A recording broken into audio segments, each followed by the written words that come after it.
이제 야곱이 죽은 후에 요셉의 형제들이 그 요셉의 어떤 아버지의 죽음으로 인해서 그들이 두려움을 느끼게 되고, 그래서 요셉과 형제들 사이에 벌어진 바로 어떻게 보면 해프닝이라고 할 수가 있겠지만은, 이 형제들이 다시 그 불안에 떨고 있는 바로 그러한 모습을 우리가 볼 수가 있습니다. 15절에 있는 말씀을 보면 요셉의 형제들이 그들의 아버지가 죽었음을 보고 말하되 요셉이 혹시 우리를 미워하여 우리가 그에게 행한 모든 악을 다 갚지나 아니할까 하고 라고 말씀을 하고 있는데, 어쩌면 사람이기 때문에 그러한 생각을 할 수가 있겠지요.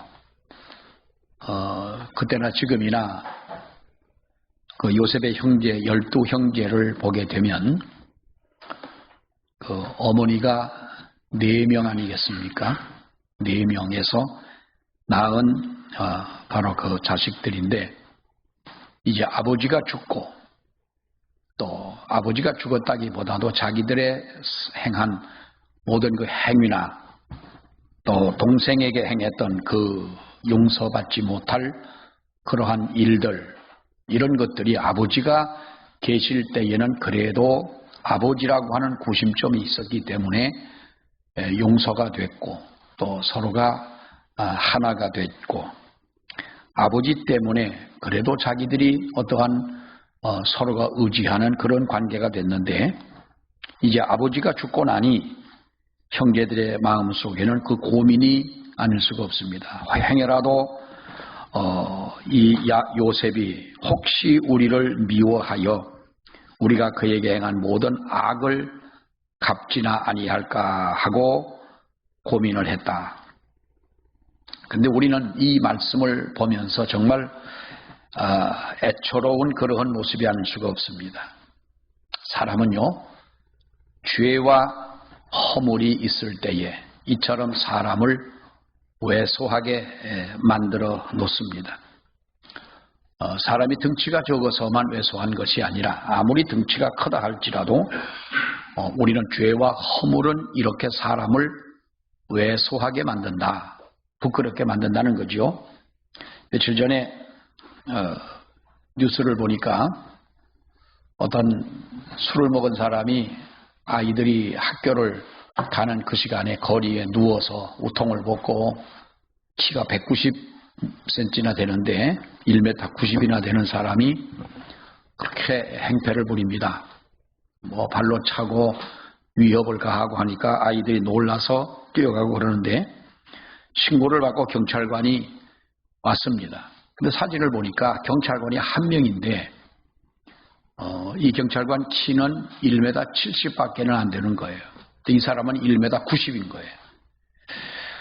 둘이부터 경찰이 쫓아가서 잡으니까 대개 경찰은 둘이 가는 텐데 어쩌다 보니까 혼자 가서 잡았는데 뭐 힘에 밀리고 안 되는 거예요.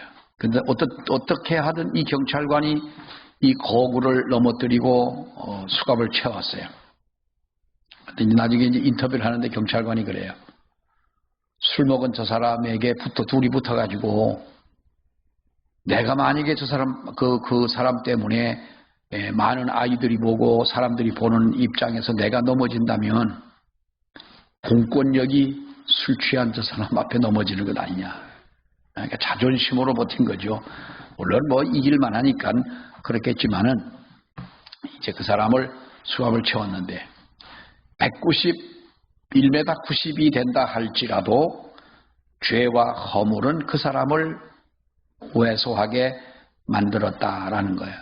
이 11명의 형제들이 아버지가 죽고 난 다음에 바로 그 불안에 떨고 있는 우리가 이 모습을 볼 수가 있는데, 그래서 형제들이 이제 요셉에게 16절로 17절을 보면 이야기를 하지요. 요셉에게 말을 전하여 이르되 라고 합니다마는 뭐라고 그럽니까? 당신의 아버지가 돌아가시기 전에 명령하여 이르시기를 너희는 이같이 요셉에게 이르라. 내 형들이 네게 악을 행하였을지라도 이제 바라건대 그들의 허물과 죄를 용서하라 하셨나니 당신 아버지의 하나님의 종들인 우리 죄를 이제 어떻게 하라?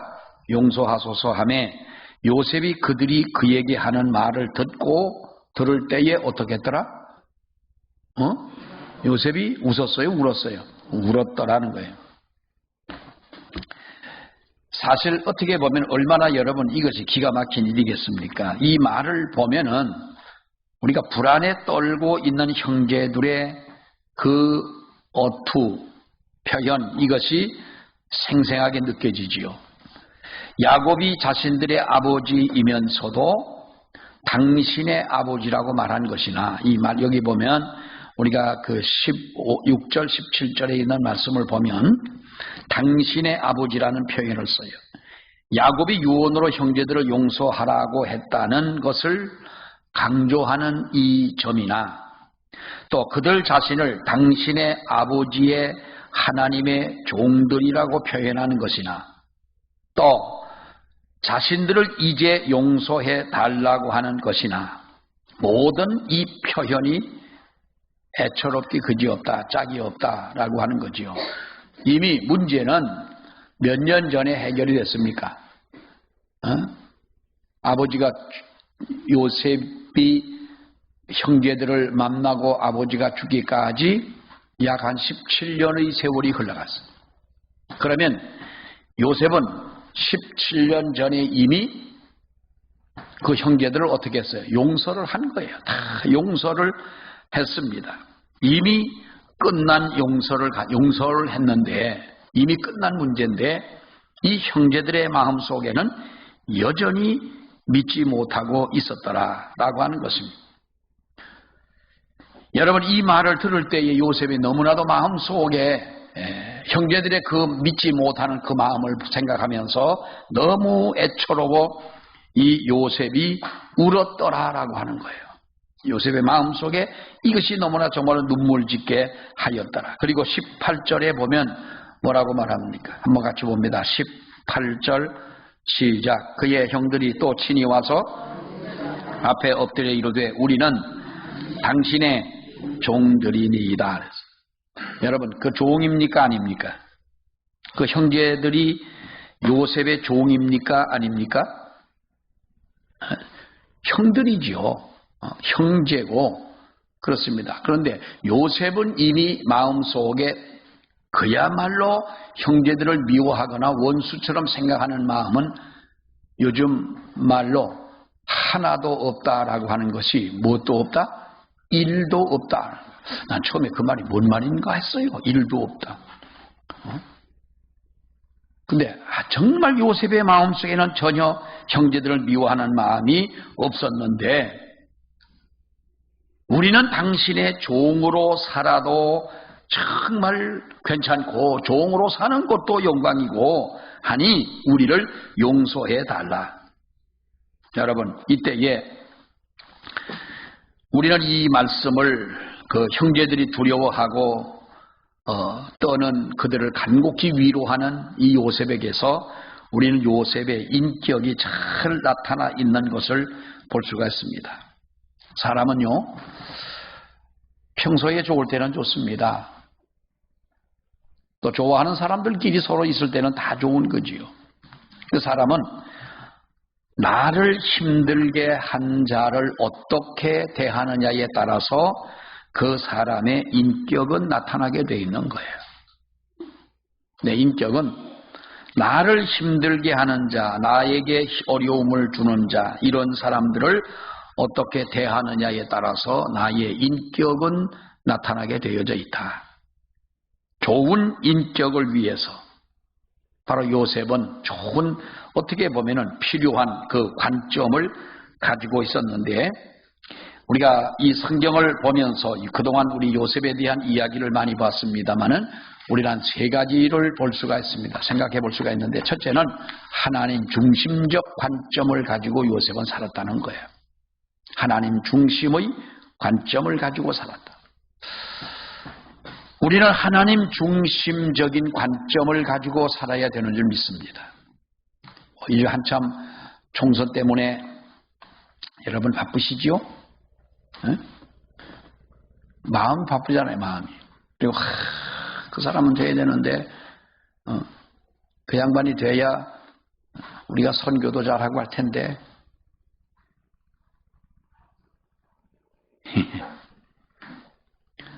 그 사람이 김선교가 떨어졌어요. 국회의원 떨어졌어요. 이제 선교는 끝났다. 낙심하는 대통령 누가 돼야 되는데 그 대통령이 내가 원하던 사람이 안 되고 다른 사람이 됐어요. 이제 나라가 사람들 그러니까요. 이제 나라가 망했다고 그러더라고요. 그런데 여러분 나라가 망합니까 안 망합니까? 저는 하나님 중심의 관점에서 우리는 보아야 된다. 그렇습니다. 내가 좋아하는 사람이 되면은 좋지만은 내가 좋아하지 않는 사람이 되는 것도 하나님의 관점에서 볼 때에 무슨 뜻이 계시겠지라는 거지. 우리가 하나님 중심의 관점에서 보라. 여러분 보세요. 20절 보세요. 20절 시작. 당신들은 나를 해하려 하였으나 하나님은 그것을 선으로 바꾸사 오늘과 같이 많은 백성의 생명을 구원하게 하시려 하셨나니. 자, 여기서 요셉이 무슨 말을 합니까? 당신들은 나를 해하려고 했다. 죽이려고 했다. 그러나 뭐라 그랬습니까? 하나님은 그것을 선으로 바꾸셨다. 당신들이 나에게 악을 행한 것, 내 생명을 해하려고 하는 것, 이 모든 것들도 누구의 뜻이었다? 하나님의 뜻이었다. 하나님의 관점에서 볼 때에 이것은 하나님이 바꾸어 놓으신 것이었다. 자, 여러분, 이것은요, 자신의 고난을 하나님 중심적인 관점으로 보고 하나님께서 모든 것을 합력하여 선을 이루신다고 믿는 그런 믿음을 가졌기에 하나님의 뜻대로 살아갈 수가 있는 것입니다. 이것이 바로 하나님의 관점이라는 것입니다. 사람은 항상 만약에 나의 원수가 있다면 원수를 아주 통쾌하게 원수를 갚고 싶어 할 것입니다. 원수가 망하면 좋고, 원수가 내 앞에서 무너지는 것을 보면 아주 통쾌하게 생각을 하고 그렇겠습니다만, 그러나 하나님의 뜻은 그렇게 말씀하지 아니하시고 원수라 할지라도 서로 용서하고 사는 것에 달려있다. 왜냐하면 우리는 아무리 내가 누구에게 억울한 일을 당한다 할지라도 사람은요 다 부족한 인간들이기 때문에 내가 누구를 정죄할 수도 없고 내가 누구를 원수를 갚는 일을 할 수도 없는 겁니다. 마태복음 5장에 보세요. 나는 너희에게 이르노니 너희의 원수를 사랑하며 너희를 핍박하는 자를 위하여 기도하라. 이같이 한즉 하늘에 계신 너희 아버지의 아들이 되리니 그랬어요. 여러분, 이 말씀이 대단히 중요한 말입니다. 이같이 한즉, 이같이는 뭡니까? 너희 원수를 사랑하며 핍박하는 자를 위해서 기도하라. 이같이 한즉 하늘에 계신 너희 아버지의 아들이 된다. 하나님은 우리가 원수를 사랑하고 우리를 힘들게 대하는 자들을 위해서 기도하라 그랬어요. 그 일이 여러분 힘듭니까? 안 힘듭니까? 나를 미워하는 자를 위해서 기도한다고 하는 것, 기도가 나옵니까? 안 나옵니까? 새벽에 나와서 기도할 때나 언제라도 기도할 때에 내가 제일 미워하는 사람 위해서 기도해야 안 해요? 예? 6월절이라는 게 6월절. 그 사람은 뛰어넘어가는 거야. 내가 왜 그 인간을 위해서 기도를 해주겠냐? 우리 사람 사실 그런 마음을 가지면 안 되지요. 근데 그런 마음이 우리 마음 속에 생기려고 합니까? 안 합니까? 솔직하게 생기잖아요.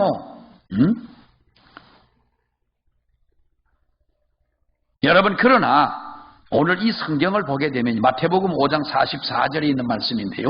이같이 한즉 하늘에 계신 너희 아버지의 아들이 된다. 이 말을 거꾸로 보세요. 성경을 뒤로부터 읽어보면 하늘에 계신 아버지의 아들이라면 너희 원수를 사랑하며 너희를 핍박하는 자를 위하여 기도하는 자라고. 왜 그렇습니까? 왜 우리가 이렇게까지 해야 되느냐? 우리는 이 세상에 되어지는 모든 것들이 하나님 중심으로 하나님의 뜻대로 하나님의 섭리대로 이루어지지 않는 것이 없기 때문에, 그것을 믿기 때문에 그렇다는 거예요. 우리는 환경이 좋기를 원하고 우리의 주변에 좋은 사람들만 있기를 원하고, 우리 되게 그러지요. 만약에 우리의 자식들이 여기 있다가 서울로 가서 멀리 외지로 나가서 이제 공부를 하거나 직장 때문에 가거나 가게 되면 우리 기도할 때 뭐라고 기도해요? 좋은 친구를 만나게 해달라 기도하고 이웃에 좋은 사람이 있게 해달라 우리가 이렇게 기도합니다마는, 사실 그래야 현실은 그래면 좋겠지만은, 그러나 그것이 우리 기독교인의 살아가는 삶은 아니다는 거죠. 우리 주변에 보면은 좋은 사람들만 있습니까? 안 좋은 사람들도 많잖아요. 그럼 왜 하나님께서 안 좋은 그 사람들을 거기에 두셨습니까?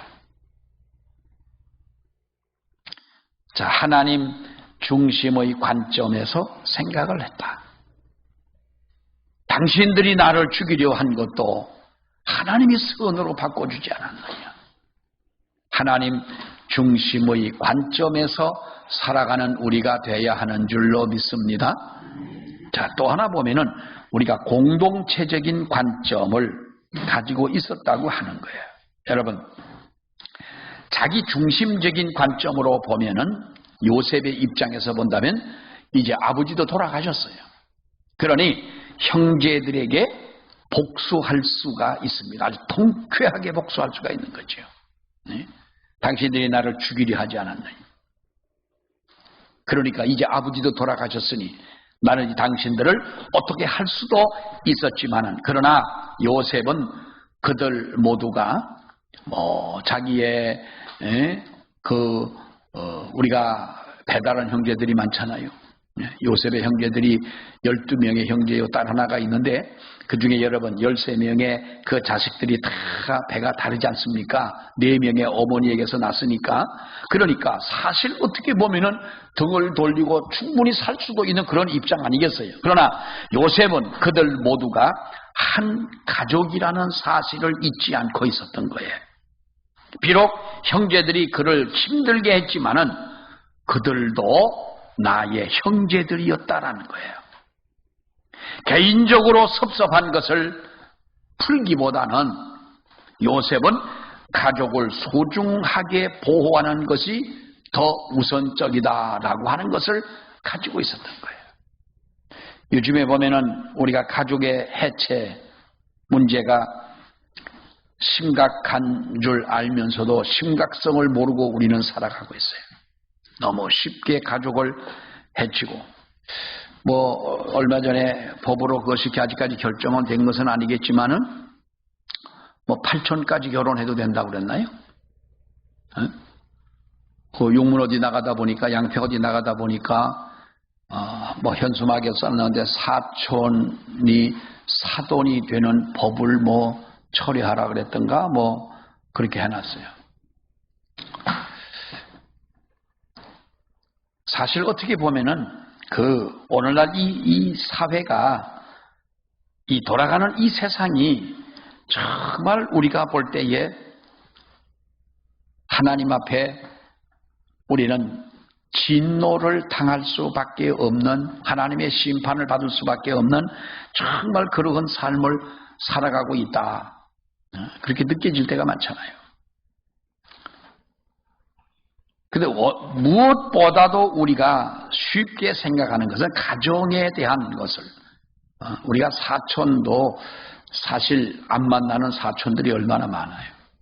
거기다 8촌 하면 사실 따지고 보면 8촌도 가깝지 않습니까? 한 동네에 8촌이라면, 사촌이고 8촌이라면 한 형제나 다름이 없는 거예요. 따지고 보면 한 할아버지 밑에서 조금 나간 것이 사촌이고 8촌이고 그런데,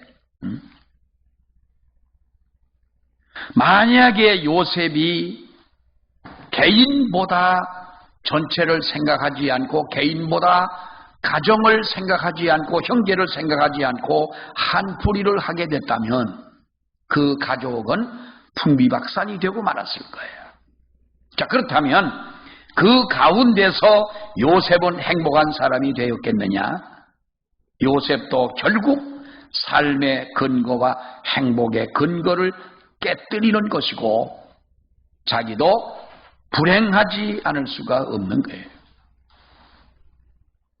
지혜로운 요셉이 여러분 그 사실을 모를 리가 있겠습니까? 이처럼 요셉은 개인적인 감정보다는 가족 공동체를 먼저 생각을 했다. 옛날 같으면 우리 어머니들 이야기 들어보세요. 시집을 왔는데 옛날 어떤 분이 그러죠. 어떤 시집을 한번 갔더니 가난하기는 찢어지도록 가난하고 툇마루에 앉아있는 시아주머니가 12명이 앉아있더래죠. 장가 안 간 시아주머니가 12명이 앉아있더래요. 이 말은 이 동네는 그런 사람들이 없겠지요. 자, 결혼을 해가지고 여러분 시동생들 뒷바라지해 시부모뿐만 아니라 시할아버지, 시할머니까지도 있어. 그 빨리빨리 죽던 시절에 왜 죽지도 않고 그렇게 뻗치고 살아있는지 모르겠어. 어떤 뭔 힘을 가지고 뻗쳤는지 모르겠어요. 그게 살아있어. 위로 아래로 그런 가족을 이끌어 왔던 분들이 우리 어머니들 아니에요, 여러분. 근데 지금 만약에 시집을 갔는데 시부모를 모시고 살아야 된다. 그러면 여러분 시집 가려고 하는 사람은 없을 거예요. 더더구나 시집도 안 가고 애도 안 나는 세상에 여러분 그런 집에 누가 미쳤다고 시집을 가겠어. 안 가지요. 시동생, 아이고 시동생을 내가 왜 책임을 져야 되냐. 시동생 지 엄마, 지 부모가 있지 않냐 그러잖아요, 요즘에는. 근데 왜 내가 책임을 져야 되냐. 요즘은 여러분 우리가 볼 때에 가족 공동체를 생각하는 마음이, 가족 공동체를 생각하는 감정이, 더더구나 우리가 곧 가족 공동체를 생각하는 믿음이 과연 우리에게 있느냐. 요셉은 하나님을 사랑하고 하나님 중심적 관점을 가지고 살았지만은 그는 정말로 가족 공동체적 관점을 가지고 살았다. 이것이 또 어떻게 보면 우리에게 주신 하나님의 직무고 우리가 감당해야 할 우리의 의무라고 하는 거예요.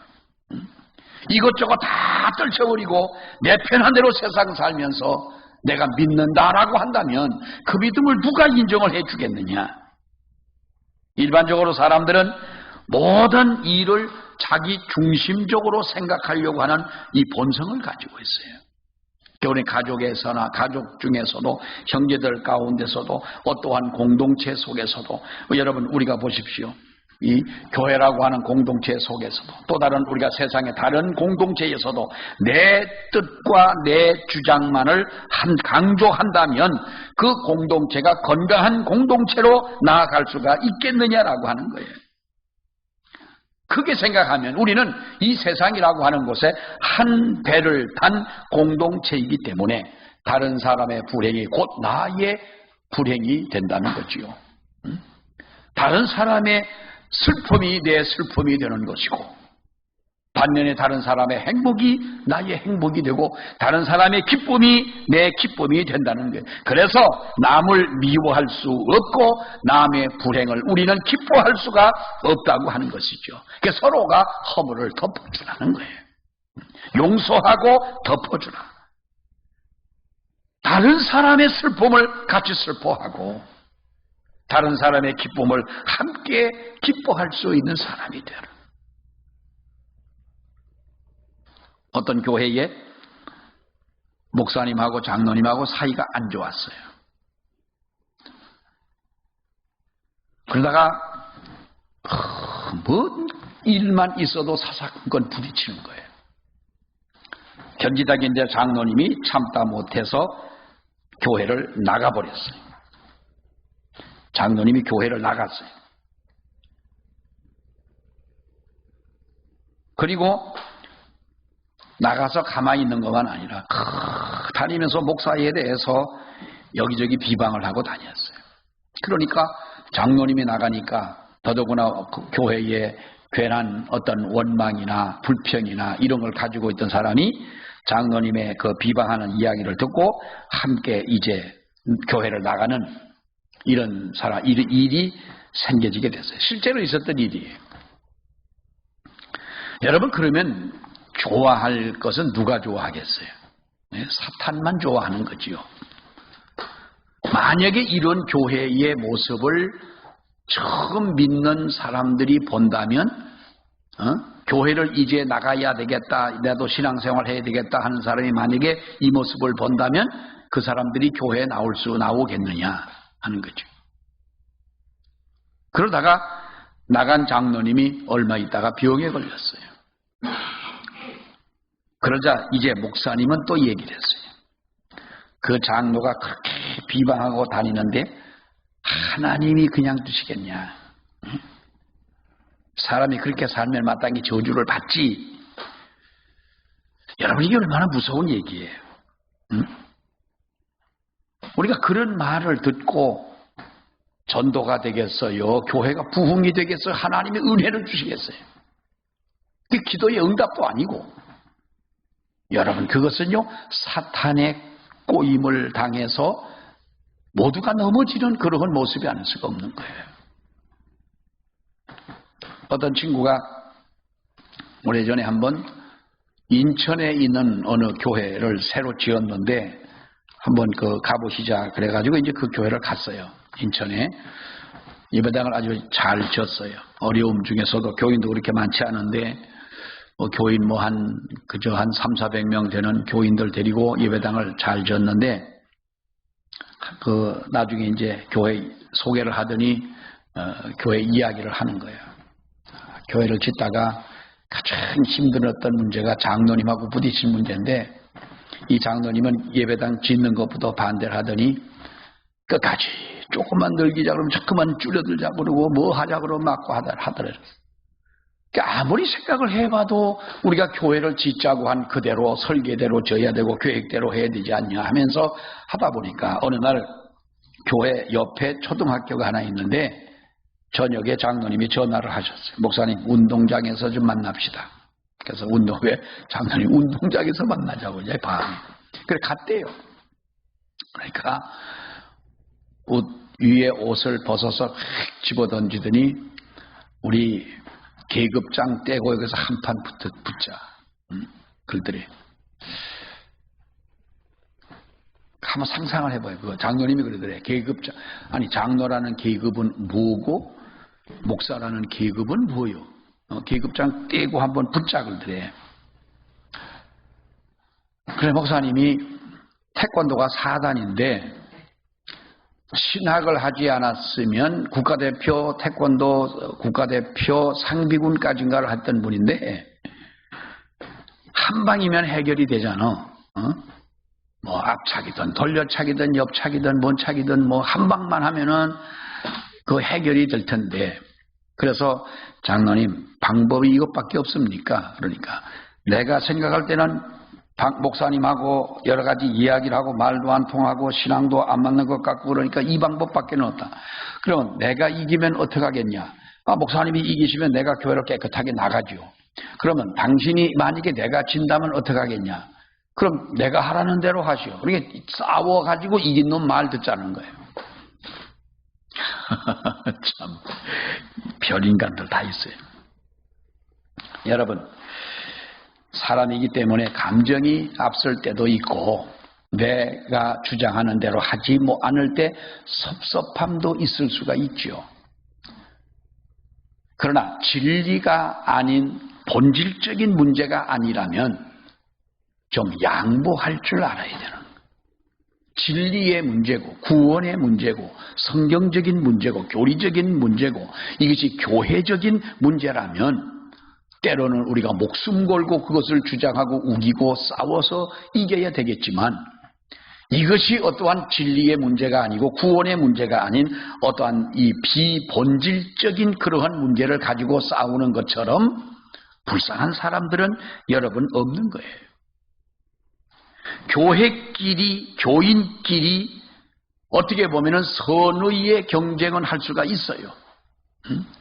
누가 더 기도 많이 하나, 오래 하나, 성경을 많이 읽나, 뭐 이것이 또 뭐 경쟁적으로 가면은 이것도 우습겠지만은 정말 우리가 다른 저 사람이 저렇게 봉사하고 저렇게 기도하고 저렇게 열심히 하니까 나도 해야지 하는 어떤 이런 선의의 경쟁심을 갖는다면 그것은 좋겠지만 다른 사람의 불행을 좋아하면 같이 망하게 되는 것이고, 남의 불행을 내 불행으로 생각할 수 있는 사람이 진정한 하나님의 백성이고, 남이 열심히 봉사하는 그 모습을 보면서 오히려 나는 그렇게 할 수 없는 것을 저렇게 하니 하나님의 은혜가 정말 감사하다고 오히려 고맙게 여기고 생각을 해줘야 되지. 그것이 우리 교인의 마음 아니에요? 아이고, 누가 목사님을 양복을 한 벌 해드렸대. 그러면 아이고, 내가 못하는 것을 그렇게 해드렸으니 얼마나 감사하고 좋은 일이냐. 또 그 사람이 그렇게 큰 일을 했으니 정말 그 믿음으로 그 어려움 중에 정말 큰 일 했다 그래야지. 아이고, 미쳤어. 지가 뭔 돈이 있다고 목사님 양복을 해주고 그래. 그래, 나는 그런 미친 사람이 사주는 옷을 입고, 그 내 얘기가 아니요. 누가 나를 양복 사줬다 그랬다는 얘기 아니라, 선한 일을 하는 사람을 선하게 볼 줄 아는 눈을 가져야 되지 않니? 이 공동체적 관점에서 우리가 진정한 신앙을 갖지 못한다면, 여러분, 이것은 우리가 진정한 공동체의 선의의 일원이 될 수가 없다는 거예요. 요즘에 보세요. 내부 고발자들을 통해서 공동체에 어려움이 생기는 문제들을 많이 보잖아요. 내부 고발자들이 무서운 거예요. 자, 그러니 그런 사람이 있으니 우리가 그것이 건전한 공동체고 건강한 공동체라고 할 수가 있겠냐. 요셉은 자기 개인을 희생하면서 가족이라고 하는 이 공동체를 위해서 그가 살아온 삶이기 때문에 이렇게 하나님의 은혜를 받고 복을 받은 사람이다. 또 하나 보면은 우리가 객관적인 관점이라고 하는 것입니다. 여러분, 사람은 자기가 당했던 일만 계속 기억하면 주관적인 시각에 빠지고 맙니다. 그러니까 우리가 트라우마라고 그래요. 트라우마. 또는 어릴 때에 우리가 당했던 어떠한 일들이 내 마음 속에 있다면, 남아 있다면 우리는 주관적인 시각에 빠지게 되고 객관적인 시각을 가지고 살아가지 못한다는 거예요. 그래서 어릴 때에 좋은 인품이 자라도록 하고 어릴 때에 좋은 정서를 가지고 살도록 해줘야 되고, 이것이 정말 중요한 거예요. 요셉은 자기 형제들을 객관적인 시각으로 봤다는 것이 중요한 거예요. 어린 나이에 20살도 안 된 그 예민했던 나이에 형제들이 그를 죽이려고 하다가 저 물이 없는 웅덩이에 던져버린, 여러분, 여기에서 요셉이라고 하는 어린 요셉이 얼마나 마음의 상처를 받았겠느냐 하는 거예요. 그걸 용서할 수가 있는 일입니까? 그런데 객관적으로 하나님 중심의 관점에서 그런 생각할 때에 하나님의 무슨 뜻이 계셨겠지. 하나님이 선으로 갚았다 그러지 않습니까? 또 보면 형제들에게 이러한 원수 같은 형제들이었지만은 그 형제들에게 장점과 이 좋은 점들이 형제들에게도 있었다라고 하는 거예요. 그래서 형제들을 여러분 품을 수 있는 것 아니겠습니까? 우리는 주관적인 그러한 시각에 빠져 살지 말아야 됩니다. 객관적인 입장에서 우리가 판단을 해봐야 되지요. 생각을 해봐야 되는 것이죠. 그러니까 이렇게 요즘에 우리가 하는 말이 그 사람의 개성이 강하다, 또 고집이 있다, 그래서 다른 사람의 말 잘 듣지 않고 다른 사람 말 정말 안 듣는 사람 많아요. 그리고 다른 사람은 다 틀린 거예요. 자기만 맞는 거예요. 자기 생각대로만 해야 되는 거예요. 이것을 우리가 객관성을 가지고 살지 못하는 것입니다. 여러분, 더더구나 우리가 교회 생활에서 그렇습니다. 분명히 나와 신앙의 스타일이 다른 사람들이 있습니다. 물론 같을 수가 없는 거지요. 그래도 분명히 그의 특징과 달란트와 성향이 교회에 피해를 주지 않는다면 나와 스타일이 다르다 할지라도 그 사람을 인정해주고 그 사람의 장점을 인정해주라는 거예요. 때로는 우리가 화합하지 못하는 그런 모습들도 있어요. 왜 그렇습니까? 객관적인 관점에서 우리가 서로를 보지 못하기 때문에 그렇다는 거예요.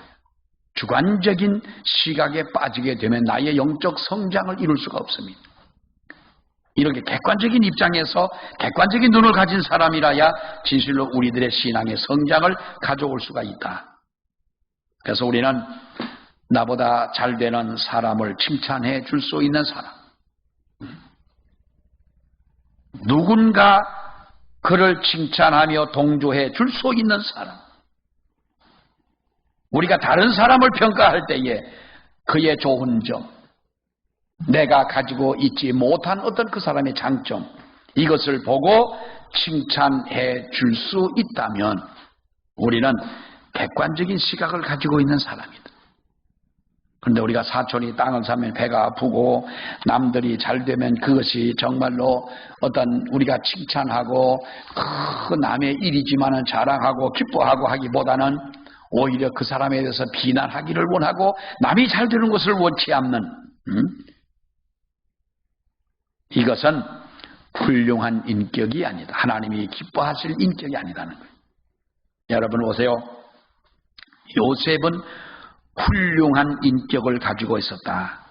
그래서 가장 하나님은 요셉을 복된 존재로 만들었다는 거죠. 뭡니까? 하나님 중심의 관점에서다. 어떤 일이 있더라도 하나님의 뜻이 계시겠지.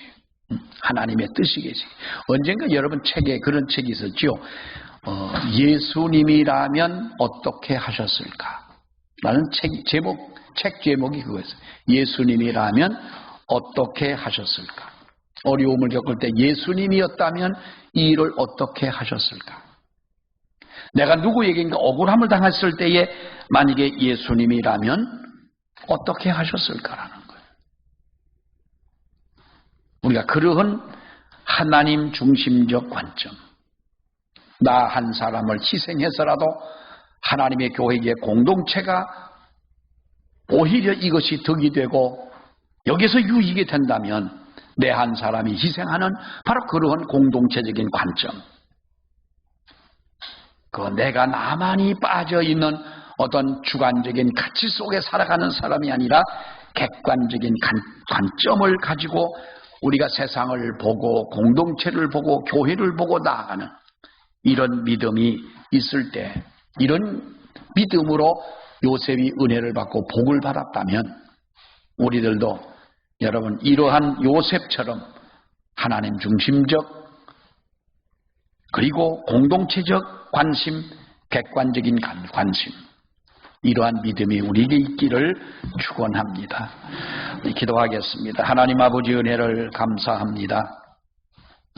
오늘도 저희들을 사랑하셔서 귀한 말씀을 보며 야곱이 죽은 후에 두려워하는 그 형제들과 요셉과의 관계 속에서 그들을 용서하고 애굽으로 받아들인 지 17년이 지나간 긴 세월이었지만은 동생에 대한 두려움을 가지고 있는 그 형제들을 대하는 요셉의 모습을 볼 때에 주여 우리들도 요셉처럼 하나님 중심의 신앙을 가지고 공동체적 관점을 가지고 그리고 저희들이 객관적인 관점 속에서 하나님 앞에 믿음으로 사는 우리가 되기를 아버지여 원하오니 우리에게 은혜를 더하여 주시고 우리를 붙잡아 주시고 우리도 하나님의 은혜와 축복 속에 귀하게 쓰임을 받는 저희들 되게 하여 주시옵소서. 나로 인하여 교회가 행복하고 나로 인하여 내가 속한 공동체가 행복해질 수 있는 그런 은혜를 우리 가운데 하나님 허락해 주시옵소서. 예수님 이름으로 기도하옵나이다. 아멘.